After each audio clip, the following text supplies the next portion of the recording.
इकडे बारामती पोटनिवडणुकीसाठी आज मतदान होत आहे, तर दुसरीकडे बारामतीतनं एका मोठ्या चर्चेला सकाळीच तोंड फुटलं. ही चर्चा म्हणजे अजित पवारांचा वारसदार जय पवार आहेत का याची. त्याला कारण ठरलं खुद्द जयंत पवार यांचंच वक्तव्य. 2029 मध्ये मीच उमेदवार असावा अशी लोकांची मागणी आहे असं जय पवार म्हणतात. काटेवाडीत सुनेत्रा पवारांसह मतदानासाठी आलेल्या जय पवारांना पत्रकारांनी या संदर्भात प्रश्न विचारला. पोटनिवडणुकीत सुनेत्रा पवार उमेदवार असल्या तरी 2029 मध्ये तुम्हालाच पुढे केलं जाणार अशी चर्चा आहे. या प्रश्नावर जय पवार यांनी उत्तर दिलं. लोकांची तशी मागणी आहे असं म्हणत त्यांनी चर्चांना दुजोरा दिलाय. त्यानंतर पवार कुटुंबातनंही यावर भरभरून प्रतिक्रिया येऊ लागल्या. रोहित पवारांनी ही चर्चा थेट जय विरुद्ध युगेंद्र अशा लढतीपर्यंत नेऊन ठेवली. त्यामुळे पोटनिवडणुकीचं मतदान होत असतानाच चर्चा सुरू झाली, अजित पवारांचा वारसदार कोण. आणि या सगळ्या संदर्भात आता तर्कवितर्कांना उधाण आलंय.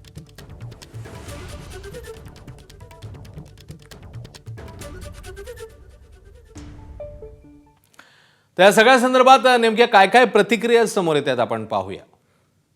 जरी सुनेत्रा वहिनींची असली तरी देखील चर्चा ही आहे की तुम्ही या पुढच्या काळात अर्थात 2029 मध्ये तुम्हाला त्या सगळ्या याच्यात पुढे केलं जात आहे आणि तुम्ही ज्या पद्धतीने लोकांची मागणी आहे की 19 मध्ये मी उमेदवार व्हावं, 29 मध्ये मी उमेदवार व्हावं.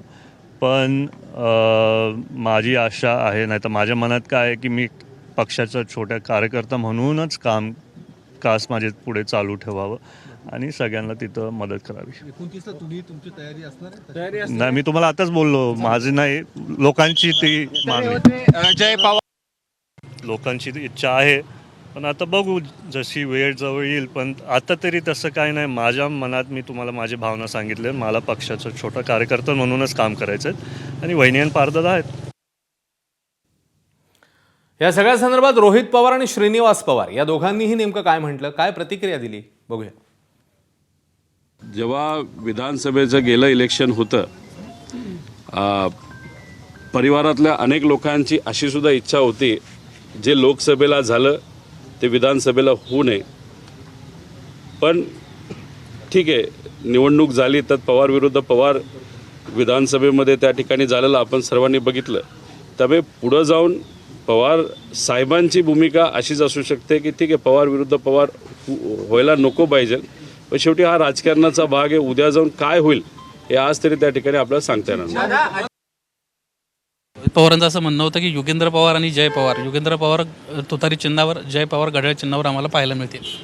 नाही, माझ्याबद्दल मी तुम्हाला सांगितलंच आणि त्यांच्या पक्षाचा अधिकार त्यांचा आहे. अजून तर काय तशी माहिती नाही आली, त्याच्यामुळे जर ते तसे बोलले असतील, त्यांच्या मनात काहीतरी ठरलं असेल. तो दोघंही तरुण आहेत, त्याच्यामुळं असू शकतं. आता प्रत्येकाची ती वेगवेगळी मतं आहेत. रोहितचं मत आहे, जयचं मत आहे की त्याला उभं राहायचं. फिरून फिरून त्याची पण इच्छा आहे, कारण मागं तो म्हणत होता की दादा म्हणायचं की रोहित नको याच्यात, आपलं जय नको याच्यामध्ये पुढे, चांगलं नाही आहे. पण लोकांचं बघून बघून बघून इच्छा तयार झालेली असेल आणि त्याच्यात चूक काही नाही आहे. शेवटी दादाचा मुलगा आहे तो. कोण ना कोणतरी 29ला बहुतेक वहिनी माघार घेतील आणि हा येईल असं दिसतंय. त्यामुळे 2029 मध्ये नेमकं कोण मैदानात उतरणार आणि पवार विरुद्ध पवार अशी लढाई होणार का, आपल्याला थोडी वाट पाहावी लागेल. कदाचित येणाऱ्या काही काळामध्ये हे चित्र स्पष्ट होईल. दरम्यान या सगळ्या संदर्भात काही वेळापूर्वीच युगेंद्र पवारांसोबत आम्ही फोनवरून संवाद साधला. तेव्हा युगेंद्र पवार काय म्हणालेत ते बघूया. नाही, काय शेवटी एका लोकशाहीमध्ये निवडणूक लढवण्याचा अधिकार हा सगळ्यांचा असतो. पण आता ही चर्चा करणं आज स्पेशली हे योग्य नाहीये. आणि आज आपण सगळ्यांनी सुनेत्रा वहिनींना पाठिंबा दिलेला आहे. सगळे पक्ष महाविकास आघाडीचे आणि महायुतीचे ठामपणे सुनेत्रा वहिनींच्या, काकींच्या पाठीमागे आहेत. 29ला अजून खूप वेळ आहे. 3-3.5 वर्ष आहेत. डिलिमिटेशन होऊ शकते आणि सध्या कुटुंब एकत्र राहण्याची गरज आहे. माझं आणि जयचं खूप चांगलं आहे. आमचे संबंध चांगले आहेत. आम्ही सगळे आता कुटुंब म्हणून आम्ही दुःखात आहोत. 29ला अजून खूप वेळ आहे. 2 मतदारसंघ पण होऊ शकतात, काही होऊ शकतं. बारामतीकर तेव्हा ठरवतील. 29ला अजून खूप वेळ आहे. महाराष्ट्रामध्ये जे आपले आज आमदार आहेत ते वाढू शकतात. खासदारांची संख्या पण वाढू शकते. खूप काही गोष्टी घडू शकतात अजून 3-3.5 वर्षांमध्ये. माझी इच्छा आहे की एक कौटुंबिक लढत ही झाली नाही पाहिजे, ही माझी वैयक्तिक इच्छा आहे.